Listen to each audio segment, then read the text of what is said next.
December 1944, Western Germany near the Hürtgen Forest. Dawn fog clings to the tree line as Panther tanks idle in silence, their crews waiting for orders to move. The air smells of oil and cold steel.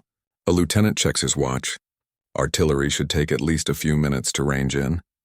Then it begins. The first American 105mm rounds arrive not as scattered impacts, but as a synchronized wall of detonations. Each blast is measured, rhythmic. Every 5 seconds, another battery joins in. The ground quakes continuously, not in waves, but in a sustained tremor. German loaders shout to brace the optics, but even inside the tanks, the vibration shreds bearings and nerves alike. Through periscopes, they glimpse the source. Camouflaged M2A1 howitzers firing in precise cadence, crews working like a machine. Shell, load, fire, eject, repeat. No delay, no hesitation. By the time the second minute ends, 150 rounds have already landed. German gunners cannot reload fast enough even to answer. The thunder is industrial, inhuman. The sound of a nation that built weapons the way it built cars. What the Wehrmacht believed was impossible, sustained, accurate fire at that tempo, was merely America's standard procedure. By the middle of 1944, the United States Army had quietly built something no other belligerent possessed. An artillery ecosystem that functioned like a factory floor. Its centerpiece was the 105mm M2A1 howitzer, later designated the M101. Conceived before the war but perfected during it, the weapon embodied everything the American industrial mindset valued: standardization, interchangeability, speed. The gun could throw a 33-pound shell more than 7 miles, but its real genius lay in how many it could throw, how quickly, and how predictably. Each battery of 4 guns operated like a synchronized production line. Ammunition trucks arrived on the minute. Crews practiced continuous fire drills until every movement was muscle memory. And fire direction centers converted map coordinates into firing data in less than 60 seconds. When orders came, the result sounded less like separate guns than a single mechanical heartbeat. In tests, a well-trained crew could maintain 5 to 6 rounds per minute, far above what German analysts believed possible for field artillery of that caliber. Across the front, German units relied on the 10.5 cm LFH-18, a finely engineered but heavy and temperamental piece that demanded precision care.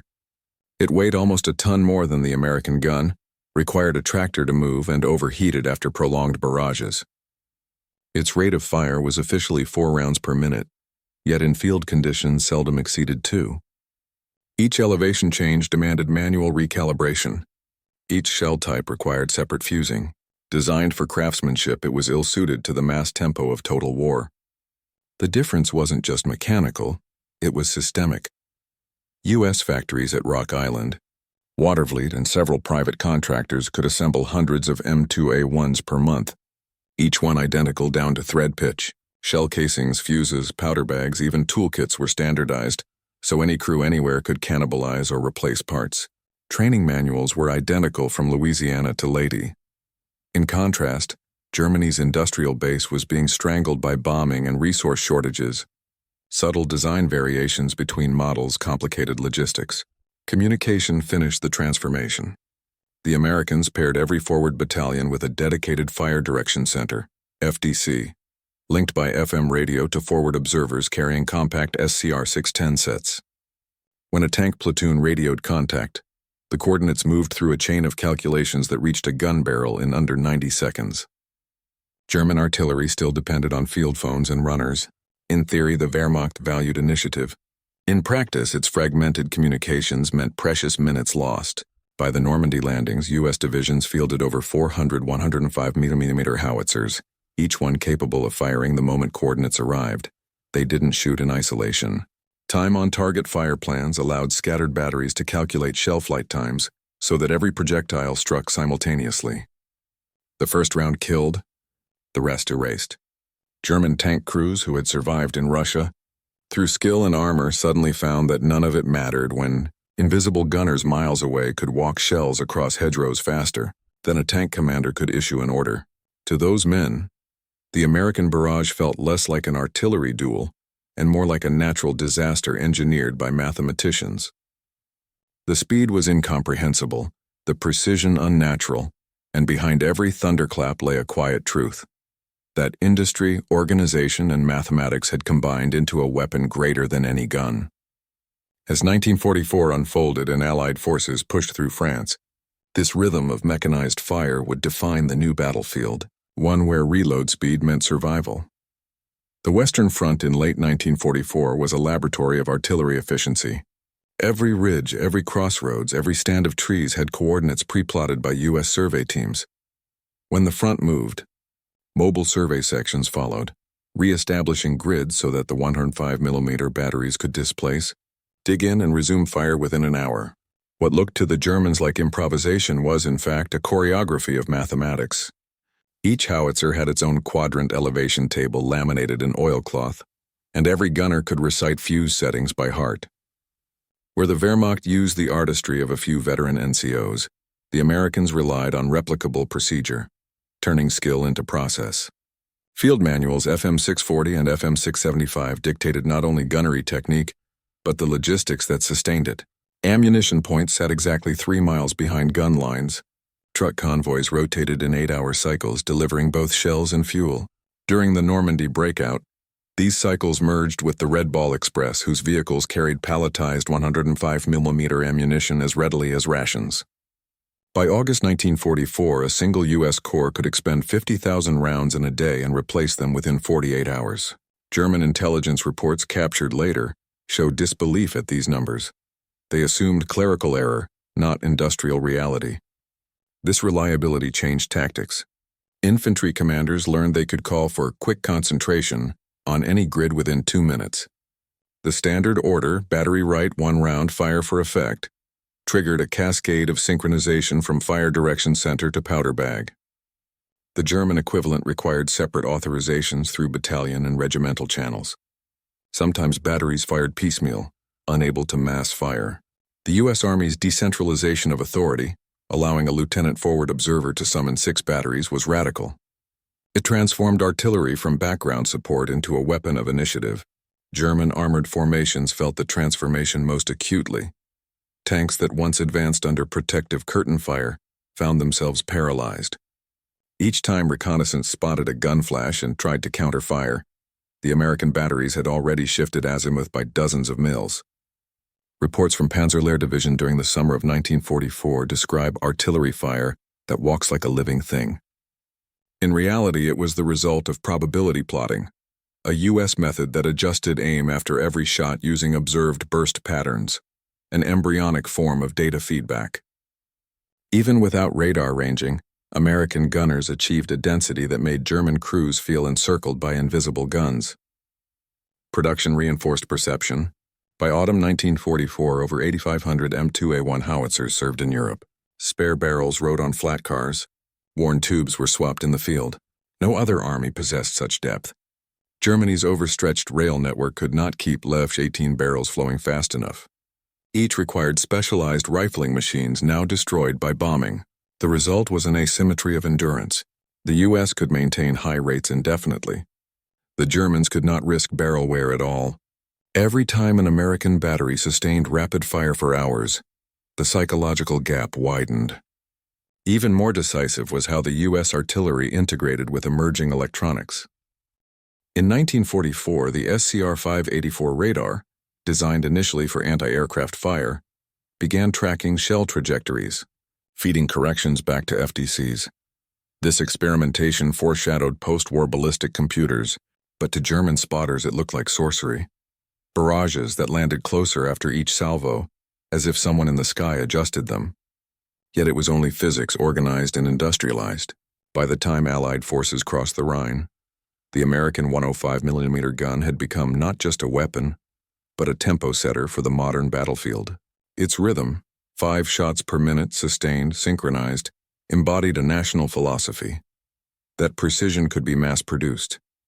German crews, who measured excellence in craftsmanship and personal expertise, were confronting an enemy who had mechanized competence itself. The stage was now set for confrontation on the ground, where tank steel and artillery math would collide. The next phase of the story moves from theory to impact, how those 105mm batteries actually broke armored assaults in France and the Ardennes, leaving German crews stunned not by destruction alone, but by the speed at which it arrived. The 105mm howitzer's real brilliance was hidden inside the system that surrounded it. On the battlefield, its firepower looked like magic. Under the hood, it was mathematics and manufacturing discipline at work. The M2A1's breech block and recoil system were designed for high cycle endurance. Unlike the German Leff H-18, which used a screw-type breech requiring careful thread alignment, the American gun's split-breech ring snapped shut with a single lever motion. Powder bags were pre-measured. Fuses came with standardized quick-set adapters. A trained crew of 7 could keep the gun firing continuously without overheating the tube, because the barrel's chromium molybdenum steel resisted wear far longer than its European counterparts. Each crew member had a precise station: loader, assistant loader, gunner, firer, recorder, and 2 ammunition handlers. Stopwatches were unnecessary. Each man moved by instinct, and the rate, 5 rounds a minute, was the result of ergonomics and practice, not brute effort.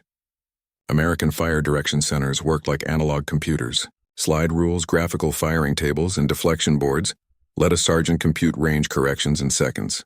A grid square identified targets. Azimuth and charge were telegraphed via radio. Within 90 seconds, the first round was airborne. Because each battery used identical data sheets, different units could join a concentration instantly. In contrast, German batteries operated under an older doctrine, requiring a central plotting room and optical observation posts. If those lines were cut, each gun was blind. The U.S. network could lose a node and continue firing. To German observers, barrages that shifted direction without pause looked pre-planned. In truth, they were simply well communicated. A weapon is only as effective as its upkeep. The U.S. Ordnance Department treated howitzers as interchangeable parts of an industrial chain. Barrels, breech rings, and recoil cylinders shared tolerances tight enough that mechanics could swap components in the field. German armorers required factory jigs to replace parts. In 1944, Rock Island Arsenal could deliver replacement tubes within 10 days. Krupp needed months. This logistical certainty encouraged high rates of fire. American gunners could push their pieces to mechanical limits knowing replacements were en route. German crews conserved barrels like irreplaceable instruments. Every U.S. division used 2 105mm battalions mounted on reliable M5 high-speed tractors. The guns rolled behind tanks over mud, snow, or hedgerows, setting up in minutes. Pneumatic tires, standardized spades, and trail spreader kits meant a gun could unlimber, dig in, and fire before German spotters even identified its column. The LEF H-18, almost 500 kilos heavier, required half-tracks or horses, both easy to target. On retreat, Americans hitched and moved within 5 minutes. Germans abandoned guns rather than risk capture. Behind the guns stood factories humming 24 hours a day. Assembly lines that once produced tractors turned out carriages and recoil mechanisms. Labor was modular. Workers built sub-assemblies without needing to understand the whole system. That division of labor created consistency. Consistency meant spare parts fit universally. German plants, decentralized and often artisanal, prized craftsmanship. When Allied bombers shattered one facility, entire production runs vanished. The U.S. system could lose a plant and absorb its quota elsewhere. This difference, industrial resilience, translated directly into battlefield rhythm. Each American campaign generated data reports: shell dispersion, fuse failures, barrel life. Ordnance officers summarized and circulated lessons monthly. Within weeks, those revisions changed field procedures. Germany's chain of command moved slower. Feedback drowned in bureaucracy. By late 1944, U.S. gunners had adopted rolling barrage patterns that optimized the 5-second cycle, while German manuals still referenced 1939 tables. When tank crews in the Ardennes encountered that updated method, they described it as a wall of fire that breathed. From design bench to front line, the 105mm system embodied an American truth: efficiency was a weapon. German tankers staring at shattered optics and immobilized tracks rarely saw the howitzers that crippled them. They saw only the results: precision beyond comprehension, tempo beyond retaliation. The stage was now set for the moments when these principles met armor in direct conflict, when speed itself became a weapon and technology turned into terror. The summer of 1944 made this speed a tangible nightmare for German armored units. Outside St. Lo, the Panzer Lehr Division attempted to regroup under cover of dawn mist. Their reconnaissance half-tracks detected what they believed to be small American infantry patrols. Before a single engine could rev forward, the valley erupted. Shells arrived not in waves but in synchronized clusters, precisely bracketed along the tree line.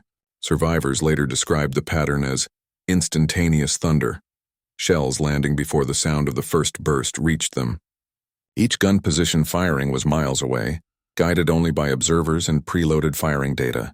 By the time the German tanks fired a response, the U.S. guns had already shifted azimuth, a seamless rotation of barrels, breeches, and coordinate tables that no counter-battery radar of the time could anticipate. In December 1944, during the Battle of the Bulge, American batteries buried in snow still maintained 4 rounds per minute, despite temperatures below freezing. Their powder bags were stored in heated tents, their breech blocks greased with antifreeze compound.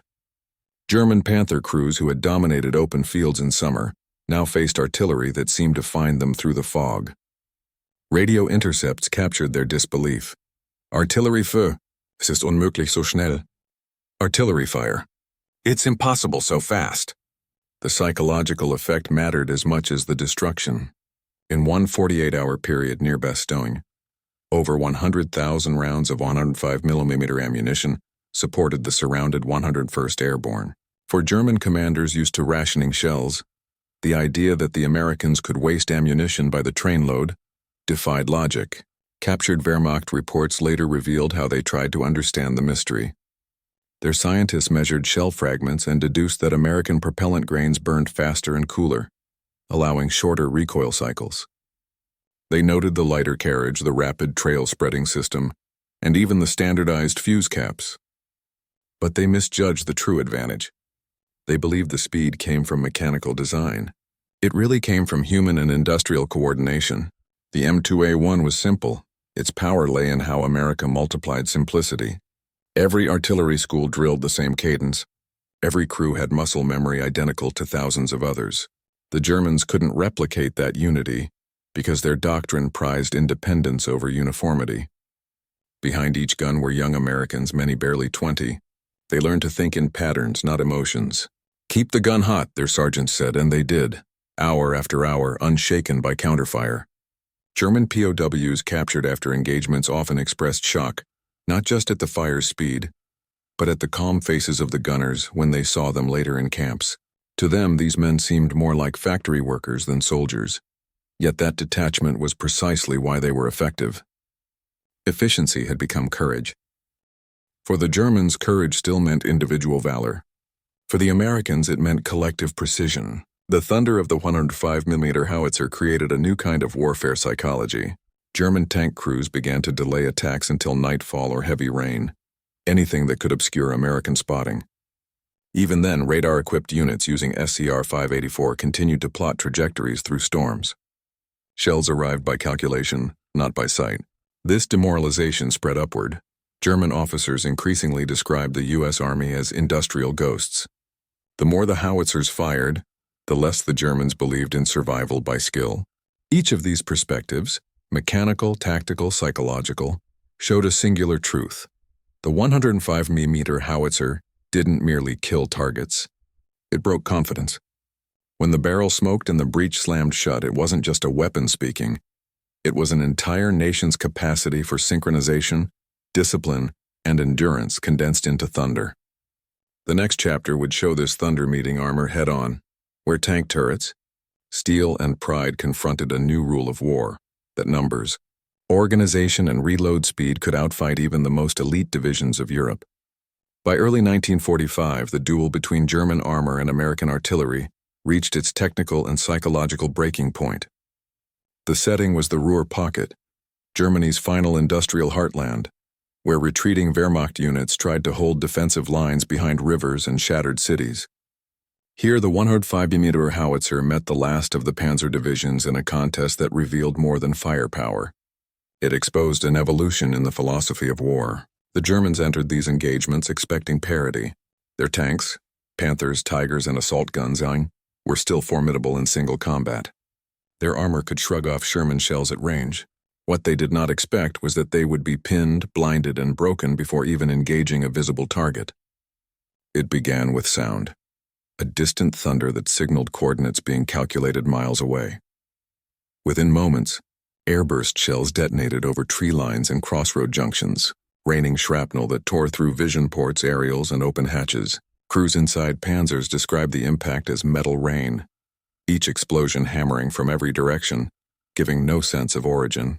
American artillery units had perfected time on target, TOT firing, a coordination where shells from multiple batteries, at varying distances, arrived simultaneously. A forward observer might call for a strike at 10:15, where guns scattered across 10 miles fired at staggered seconds so that every round landed together within a 3-second window. The result was pure shock.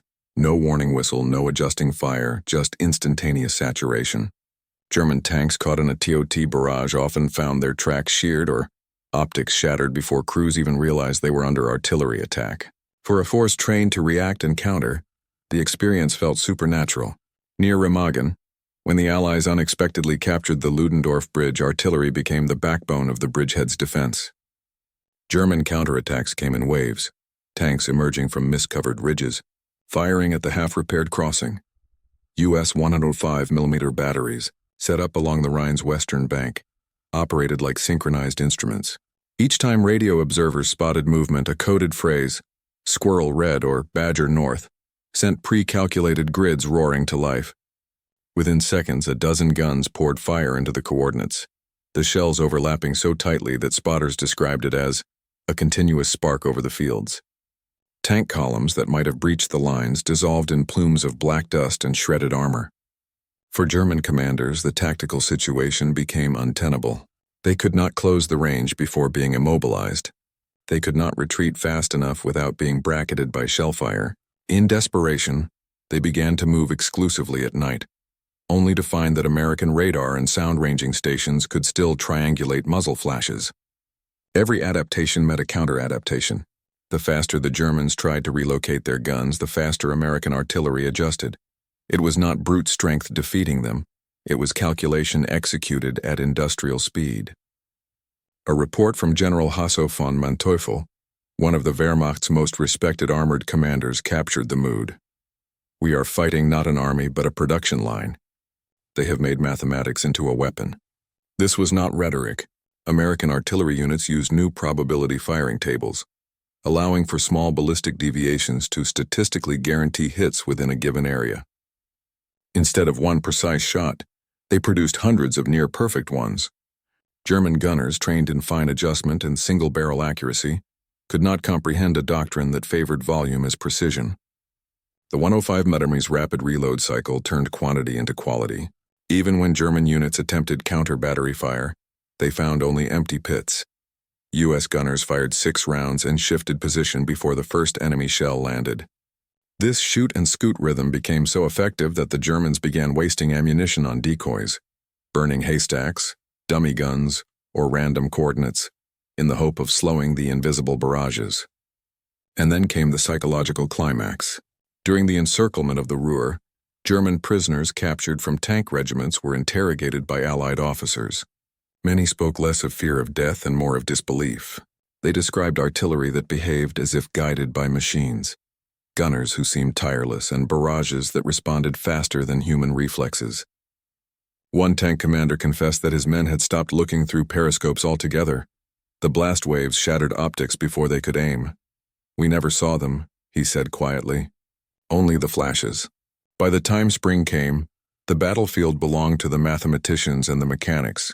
The M2A1 105mm had proven something larger than itself. That precision and speed could break courage as surely as steel could pierce armor. Each gun crew had become a moving part in a continental machine. Each shot a punctuation mark in a sentence written by logistics, intelligence, and endurance. The thunder that echoed across the Rhine wasn't just artillery fire. It was the sound of an old military order collapsing, replaced by a new one built on process, not personality. And for German tank crews, still believing that individual valor could turn the tide, that realization was more devastating than any explosion. By March 1945, the rhythm of American artillery had become the metronome of the Western Front. German units no longer planned around weather or supply. They planned around the intervals between barrages. What began as a technical advantage had turned into a strategic certainty, the knowledge that any exposed formation could be erased within minutes. At the Remagen bridgehead, German High Command launched its final attempt to drive the Allies back across the Rhine. Panthers and assault guns rolled through fog toward the battered crossing, hoping surprise would compensate for dwindling shells. Hidden in apple orchards on the west bank, rows of 105mm howitzers waited behind camouflage nets. Fire direction centers already held coordinates for every approach road. When the first German tanks emerged, forward observers triggered a pre-planned TOT strike codenamed Whistle. Within 90 seconds, over 200 shells detonated across the slope, not in lines but in overlapping circles that trapped armor inside craters of their own making. A second wave followed 30 seconds later, time so the first shrapnel cloud had barely settled. Survivors described it as Earth folding in on itself. The counterattack dissolved before the tanks reached visual range. Farther north, at Wesel, the British Second Army witnessed the same orchestration when American artillery covered their river crossing. Observers wrote that the fire plan moved like a conveyor belt, with one grid lifted every 3 minutes while bridging units advanced untouched. To German defenders, it seemed an endless storm. They could not even discern when one battery stopped and another began. By the time paratroopers and engineers linked the bridgeheads, the 105mm crews had already limbered up and moved 6 miles east to new positions. The guns never slept. They migrated. Inside Germany, this tempo produced its final psychological collapse. Civilians who had once cheered the precision of the Wehrmacht now watched American columns advance behind clouds of artillery smoke that blanketed the horizon. In ruined towns like Kassel and Paderborn, residents emerging from cellars saw shell impacts arrive with clockwork regularity. 5 seconds between bursts, then silence, then another pattern. It looked less like chaos and more like inevitability. For tank crews attempting to retreat through these corridors, the noise alone shattered morale. Interrogation reports collected by Allied intelligence recorded a repeated phrase, "They fired before we finished loading."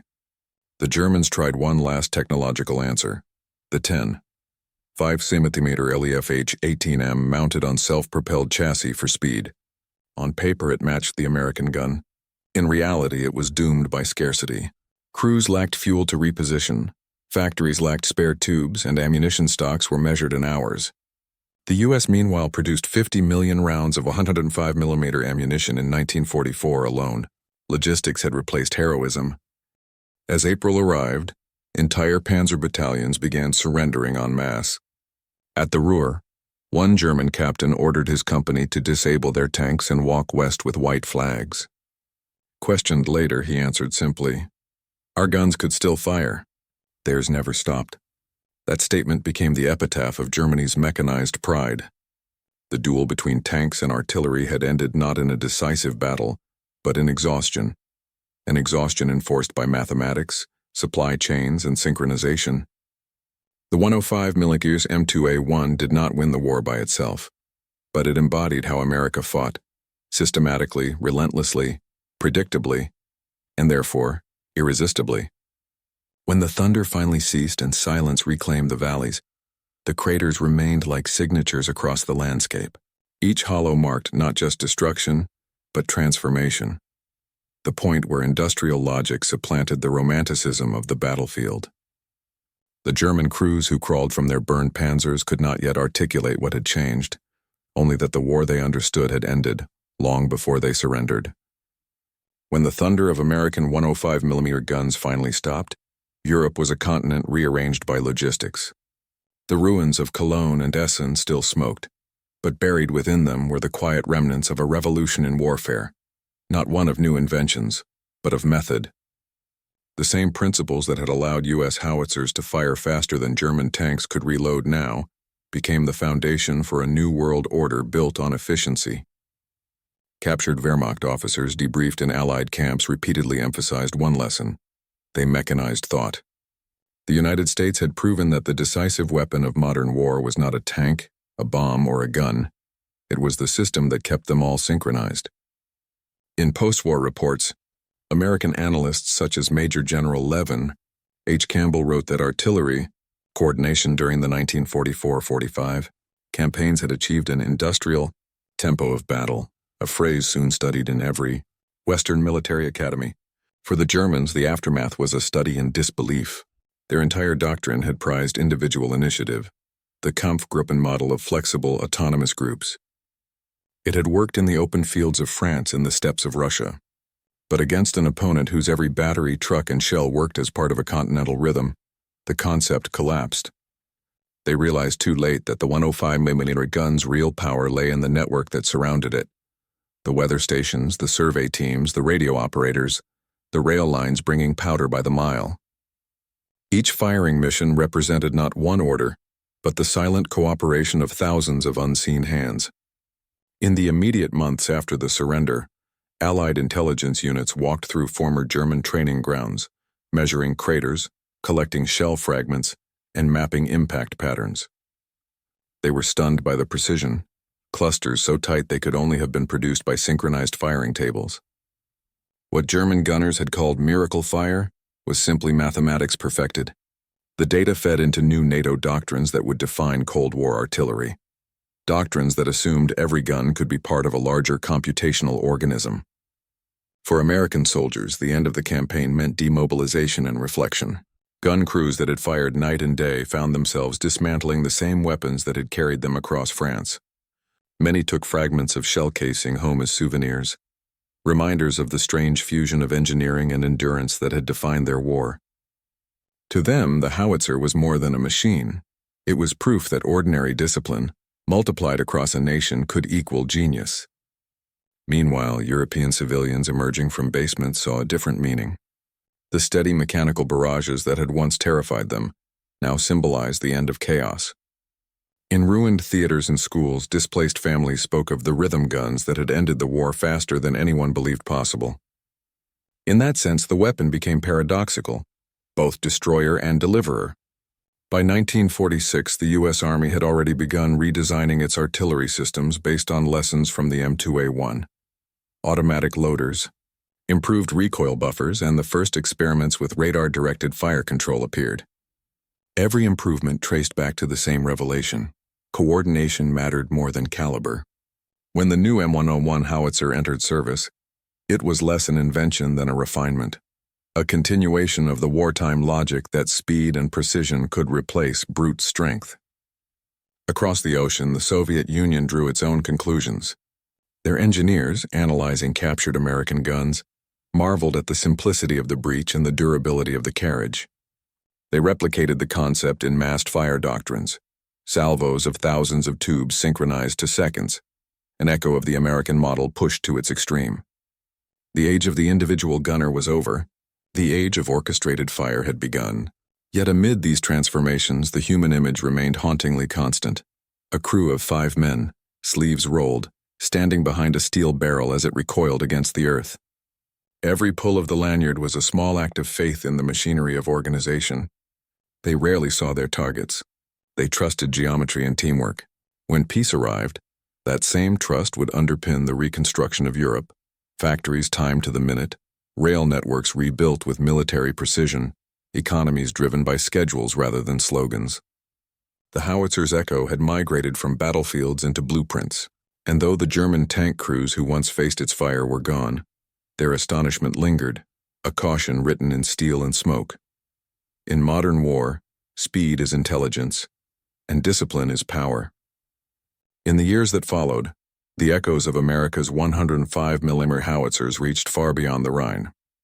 Their thunder shaped a generation of military planners, economists, and even industrial engineers who recognized that the decisive factor of modern conflict had not been raw firepower but organization. The United States had proven that precision logistics could substitute for genius, that discipline could outfight improvisation. At the newly founded U.S. Army Field Artillery School at Fort Sill, officers dissected every engagement of 1944-45. They mapped shell trajectories on transparent overlays, timing barrages down to tenths of a second. The lessons became doctrine: mobility, coordination, and communication trump caliber. Manuals printed in 1947 contained phrases lifted directly from wartime reports. Speed equals survivability. Volume is accuracy. Young officers who had never seen battle learned that victory was no longer about a single decisive blow, but the unbroken rhythm of applied pressure. Across the Atlantic, German engineers and officers brought into American advisory roles, many under Operation Paperclip, admitted that their downfall had been predictability. Their weapons were magnificent. Their system was brittle. The Americans turned arithmetic into artillery, one former Oberst observed during debriefings. That insight would quietly inform NATO's emerging strategy. Treat every element, from the rifleman to the radar set, as part of a self-correcting machine. Economists, too, found parallels. The same industrial choreography that had synchronized artillery fire became the model for post-war mass production. The Ford plants that had built Sherman tanks now assembled tractors and trucks using the same timing charts once designed for shell output. In this way, the 105-meter howitzer became the unlikely ancestor of post-war prosperity, a symbol of the efficiency that rebuilt Europe. The Soviet Union studied the same lesson through a darker lens. Their analysts concluded that only overwhelming fire density could counter American coordination. The result was the Katyusha doctrine reborn as massed howitzer divisions, entire fields of guns firing simultaneously. Western observers later called it artillery by orchestra, but the inspiration had been American. In this global echo, the thunder of the 105mm shaped not just tactics but ideology, the belief that systems, not soldiers, would determine the future. For veterans, however, memory remained personal. In small-town American parades of the 1950s, aging gunners marched behind banners reading 105mm Battalion Europe. Many never saw the faces of those on the other side. Their struggle was measured in coordinates and commands.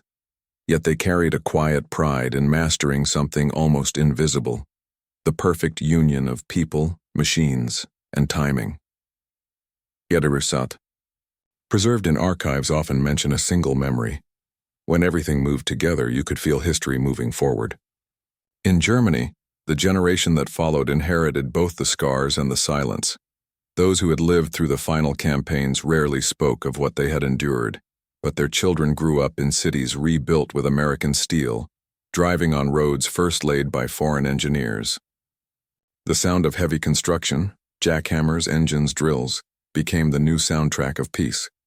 Where once a tool of power had marked destruction, its legacy now supported reconstruction. By the 1960s, technology itself had become a science of data. Computers replaced slide rules. Satellites replaced human spotters. But every new breakthrough, from digital systems to guided instruments, could trace its roots back to the teams of 1944. The people who once wrote coordinates on waterproof paper had unknowingly pioneered the logic of modern progress: real-time thinking, networked control, and coordinated execution. Decades later, when historians asked why those opposing crews were left stunned, they found more than a story of combat. They found a revelation about human evolution. Technology, discipline, and cooperation could achieve what courage alone could not. The great machines of that era had been built from steel, but their true legacy was intellectual, the turning of chaos into order. When the final echoes faded, the silence that followed was not emptiness. It was the pause before a new kind of world began. A world built on timing, precision, and the quiet belief that organized effort could shape the course of history. The American 105 had not only been an instrument of power, it was a symbol of the century itself, an age ruled by organization, precision, and the silent strength of systems working in harmony. For those who once stood against it, the experience was transformative. They had been trained for battles of skill and courage, where victory came through speed and will. Yet in those fields, they faced an opponent whose strength came not from individuals, but from collective discipline. The crews who operated those machines were not heroes in the traditional sense. They were workers in uniform, each part of a vast, coordinated structure. And that structure had quietly rewritten the nature of conflict. The same assembly lines that once shaped its parts would later build bridges, railways, and cities. The same synchronization that timed its actions would one day guide satellites, computers, and global networks. In the echo of every launch lay a lesson. Once progress becomes organized, it cannot be stopped. When veterans from both sides met, years later they spoke not of hatred, but of respect, for what they had witnessed was not just strength, but the birth of a new kind of world, where the rhythm of machines defined the rhythm of nations. Standing today beside weathered metal and forgotten fields, one can still feel that paradox, the meeting of destruction and creation. Those same forces that once tore apart cities later helped rebuild them. And so, the story ends not with the sound of impact, but with something quieter. The hum of factories, the rhythm of rebuilding, the steady heartbeat of an age that learned, through struggle, the meaning of order.